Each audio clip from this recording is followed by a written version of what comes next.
Hello guys, welcome to my new video. আজকে আমি আপনাদের সাথে একটা ইন্টারেস্টিং জিনিস শেয়ার করতে চলেছি। সেটা হচ্ছে আমরা কে না চাই আমরা যে আমাদের তারুণ্য ধরে রাখার জন্য। আহ, বিশেষ করে মেয়েরা তো আছেনই, যারা সব সময় মানে নিজের তারুণ্যকে ধরে রাখতে চান। কিন্তু আপনি তো জানেন না যে কারা কারা অল্প সময়ের মধ্যে বার্ধক্যে উপনীত হয়ে যায় বা বুড়িয়ে যায়। এর মধ্যে 5 ধরনের নারী রয়েছেন যারা খুব দ্রুত বার্ধক্যে উপনীত হয়ে যায়।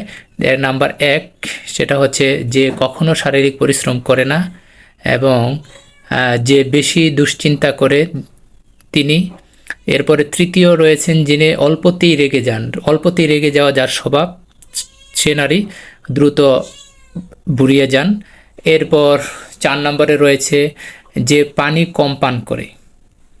যারা পানি কম পান করবে তাদের লাবণ্য কমে যায় খুব দ্রুত এবং বার্ধক্যে উপনীত হয়। এবং সবশেষে রয়েছে যে শ্রেণীর নারী, তারা হচ্ছে যে কম ও দেরিতে ঘুমায়, অর্থাৎ ঘুমায় কম অথবা দেরিতে ঘুমায়।